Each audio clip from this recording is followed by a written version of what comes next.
Hey, how's it going, everybody? I hope you guys had a great weekend. I'm right now catching up with what happened over the weekend. So it seems like quite a few things. And one that I keep seeing is related to the Joker, Jesus, for some reason. So I'm going to go up in here. And the first image, first article that comes up is the Joker. So here we go. I'm going to pull this up for you guys to see. So Jared Leto's Joker mimics Jesus Christ in Zack Snyder's Justice League image. So that's definitely I can. That's definitely him doing that Jesus pose. So I don't. He's already fucked up in the head.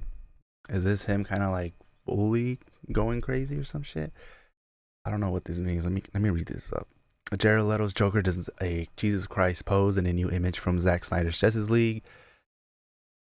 After replacement, Helmer Joss Whedon's cut of DC highly anticipated superhero team-up film failed to satisfy fans of dark and gritty comic book movies. Hashtag fueled social media outcry to release the Snyder Cut led to Warner Bros. Ultimately relenting and letting original director Snyder put together his own version of Justice League. Now set for release on HBO Max on March 18, 2021, Snyder's Justice League promises to be very different experience than the theatrical version of the film. And a big reason for this is the somewhat surprising addition of Jared Leto's take on classic Batman villain, the Joker. Leto, of course, was roundly criticized for his take on Joker in David Ayer's Suicide Squad. But Snyder nevertheless elected to give Leto another chance at playing the character in his version of Justice League. Fans have already been given a small taste of what Leto will look like in the Snyder Cut. The anticipation is built for what his Joker will add to the mix in what many fans consider to be the real Justice League movie. I also believe that. As part of the Vanity Fair's comprehensive new article breaking down the tortured historic of the Snyder Cut, fans have been given another look at Jared Leto's League Joker. And there's a definite biblical quality to the latest image which can be seen in the space below. And I wonder what are they kind of heading with this? As we already teased in the prior images of the character, Leto's Justice League Joker has a different look from the gangster Joker presented in Suicide Squad. In addition to sporting longer hair than he had in Ayer's 2016 film, Joker is also wearing a much less gaudy costume this time around, sporting a tattered frock, rubber gloves, and a possible nod to COVID.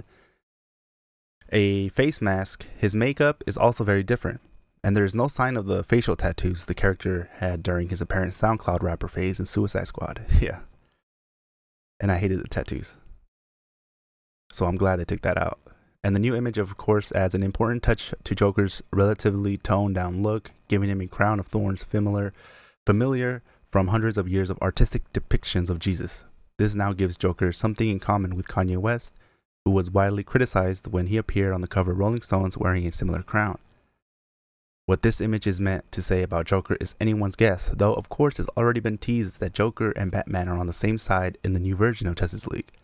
So perhaps the Jesus parallel is meant to suggest the clown prince of crime becomes a king of savior in the Snyder Cut.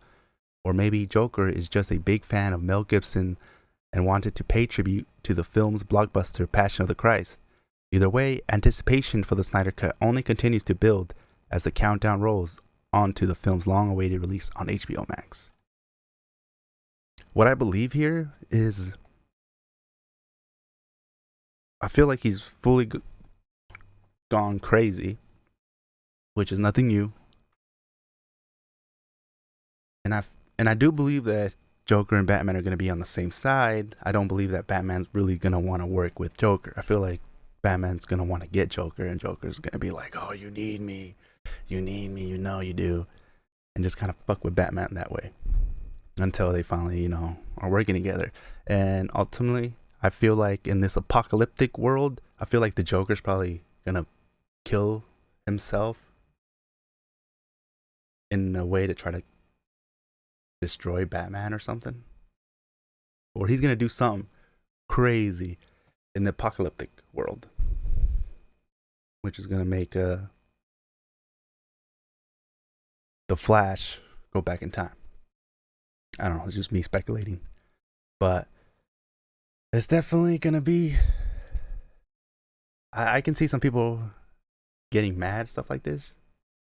Just because, Kanye West tried to do something like that, or anybody tries to do something like that, people kind of frown on it. But it also builds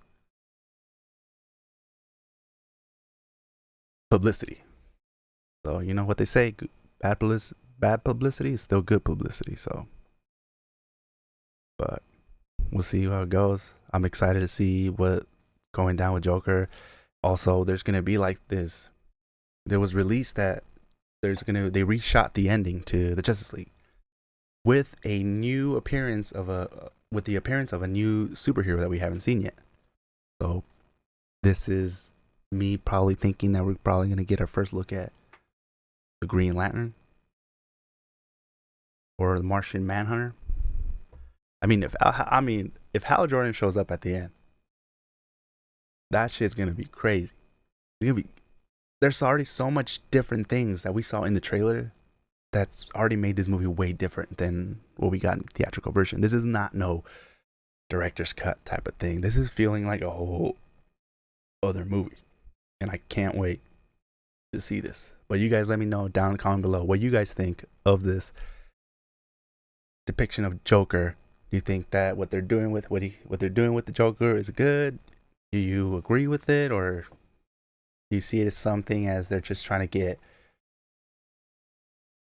publicity out there, which this movie's already doing, and they're really kind of like doing a great job at keeping this movie trending? Like and subscribe if you enjoyed this content, and I'll catch you guys on the next one.